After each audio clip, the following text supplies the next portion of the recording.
Assalamualaikum warahmatullahi wabarakatuh. Kita masuk ke materi konsep time value of money. Nah, untuk konsep dasarnya time value of money ini ada jika nilai nominalnya sama, nilai uangnya sama, uang yang dimiliki saat ini lebih berharga daripada uang yang akan diterima di masa yang akan datang. Itu konsepnya, jika nilai nominal yang sekarang akan berbeda saat ini dengan yang akan datang. Misalnya, lebih baik menerima 1 juta sekarang daripada menerima uang yang sama 1 tahun lagi. Nah, dan lebih baik membayar 1 juta 1 tahun lagi daripada membayar uang yang sama sekarang. Tuh. Sebagai contoh, jika 10 tahun lalu dengan 1 juta Anda bisa membeli 1 motor Honda produk PT Astra International Tbk, maka sekarang dengan jumlah uang yang sama hanya bisa membeli 2 rodanya saja.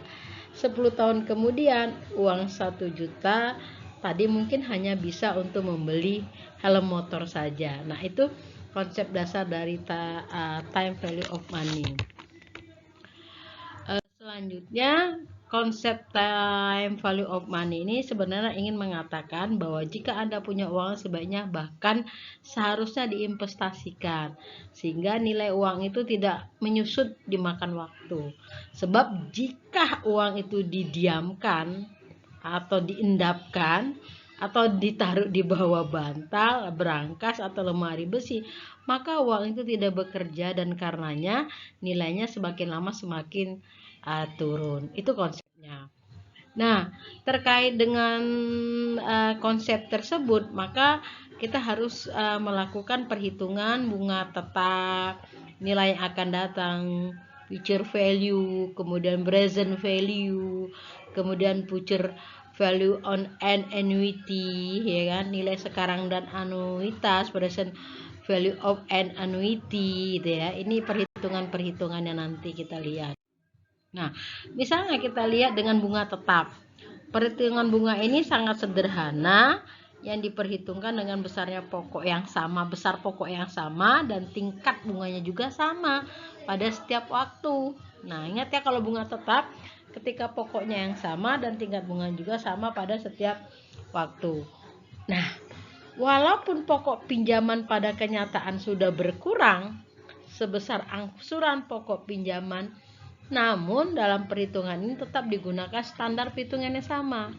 Ingat ya, walaupun pokok pinjaman pada kenyataan sudah berkurang sebesar angsuran pokok pinjaman, namun dalam perhitungan ini tetap digunakan standar perhitungannya. Misalnya, perusahaan akan meminjamkan uang dari bank, perusahaan akan meminjam uang dari bank untuk membiayai proyek investasi sebesar 10 juta dengan bunga 15% per tahun dalam waktu 4 tahun dan diangsur 4 kali. Maka bunga yang dibayar, kita lihat tabelnya, bunga tetap ya. Nah, pokok pinjaman kita adalah 10 juta. Nah, karena angsuran itu tetap 10 juta dibagi 4, 2.500.000 sama nilainya. Kemudian kalau kita hitung biaya bunganya 15%, maka dia 1.500.000. Maka seterusnya tahun pertama sampai ke-4 1.500.000. Nah, jumlah keseluruhan bunga kita bisa hitung kalau di tabel atau nanti pakai rumus ini, ya. Misalnya pertama 1.500.000 tahun pertama, tahun kedua 1.500.000 tambah 1.500 3 juta, kemudian tahun keempat 4.500.000, 4.500 tambah 1.500 6 juta. Nah, ini juga dari contoh tadi yang menggunakan tabel, maka kita dapat menghitung harus dibayarkan bunga yang harus dibayarkan selama 4 tahun dengan rumus ini. I besarnya keseluruhan bunga, VF itu besarnya pinjaman nilai saat ini, N itu jumlah tahun atau bulan, I itu tingkat bunga, ya. F itu kemudian kita bagaimana tingkat pengembalian hutangnya nanti. Nah, jadi kita bisa hitung 10 juta kali 4 kali 15%, maka 6 juta bunga yang harus kita bayar selama 4 tahun. Nah, oleh karena itu pemohon harus mengembalikan hutangnya. Nah, pemohon harus mengembalikan hutangnya. Bagaimana rumusnya ini? Nah, nih 1 plus N1 tadi kan. Jadi permohon itu mengembalikan hutangnya sebesar berapa? 16 juta. Selanjutnya kalau tadi bunga tetap, kita bisa menghitung nilai yang akan datang, future value. Ini merupakan penjumlahan dari sejumlah uang permulaan, awal atau pokok dengan bunga yang diperolehnya selama periode tertentu. Apabila bunga tidak diambil pada saat setiap saat. Misalnya uangnya 1.000 di tabungan tingkat bunga 10% per tahun. Setelah 1 tahun uang tersebut akan menjadi ini 1.000 tambah 10% kali 1.000 berarti 1.100. Setelah 2 tahun dikalikannya 1.100, penjumlahannya 1.100 tambah 10% kali 1.100 jadi 1.210.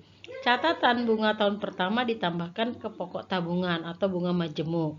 Setelah 3 tahun begitu seterusnya, 1.210 plus 10% kali 1.210 maka 1.330 dan seterusnya sampai tahun berapa sesuai dengan kontrak pinjaman kita.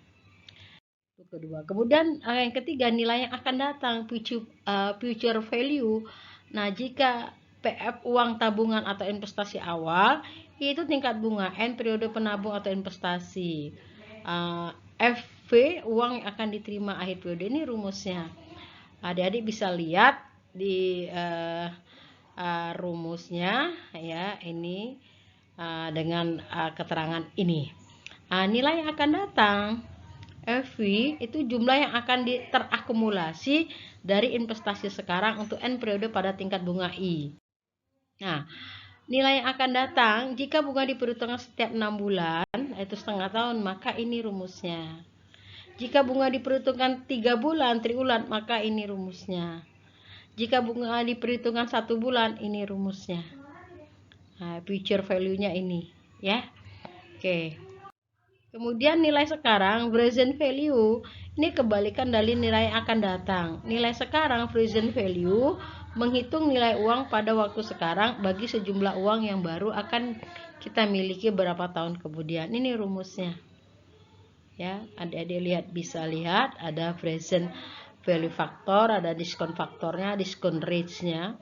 Nilai sekarang dari suatu jumlah di masa depan akan diterima di akhir periode N pada tingkat bunga I. Ini contohnya, berapa nilai sekarang dari sejumlah uang sebesar 10 juta yang baru akan diterima pada akhir tahun kelima. Bila didasarkan tingkat bunga 15% dengan bunga majemuk, maka kita bisa masukkan rumusnya, maka sebegini bunganya. Nilai sekarang uang kita bisa kita lihat pada akhir tahun kelima didasarkan tingkat bunga dengan bunga majemuk ini yang kita terima. Oke, selanjutnya nilai akan datang dari anuitas yang merupakan seri dari pembayaran sejumlah uang dengan jumlah yang sama selama periode waktu tertentu pada tingkat bunga tertentu. Pembayaran ini dilakukan pada akhir tahun yang berjalan. Sifat anuitas ini biasanya jumlah pembayar tetap atau sama, equal payment. Jarak periode antar angsuran sama, equal period between payments. Pembayaran pertama dilakukan pada akhir periode pertama, in arrears. Ini sifat anuitas. Nah, nilai akan datang dari anuitas ini jika VF atau A-nya nilai yang akan datang dari anuitas selama N periode. A itu anuitas. Maka ini rumusnya untuk future value N itu vektor. Nilai akan datang dari anuitas sama dengan akumulasi nilai dari pembayaran periode selama N periode pada tingkat bunga I. Nah, contohnya perusahaan yang akan membayar pinjaman sebesar 2 juta dalam 5 tahun setiap akhir tahun berturut-turut dengan 15%, tetapi pembayaran akan dilakukan pada akhir tahun kelima. Berapakah jumlah nilai anuitas yang akan datang dari uang tersebut? Dengan rumus ini, maka kita bisa menghitungnya. Ini jumlah nilai anuitas yang akan datang dari uang tersebut, dari 13.484. Nah, kemudian nilai sekarang dari anuitas, yaitu perhitungan nilai sekarang present value dari suatu annuity adalah kebalikan dari perhitungan jumlah nilai majemuk dari suatu annuity. Ini rumusnya. Adik-adik lihat di slide rumusnya. Jadi nilai sekarang dari anuitas sama dengan nilai sekarang dari sejumlah pembayaran dengan jumlah tetap yang akan diterima di tiap akhir periode selama N periode pada tingkat bunga I per periode. Ini contohnya, bank akan menawarkan kepada perusahaan uang sebesar 2 juta per tahun diterima pada akhir tahun dengan bunga yang ditetapkan 15% per tahun. Maka berapa present value nilai sekarang sejumlah penerimaan selama 5 tahun? Ini rumusnya tinggal masukkan saja, maka sebesar 6 juta sekian-sekian.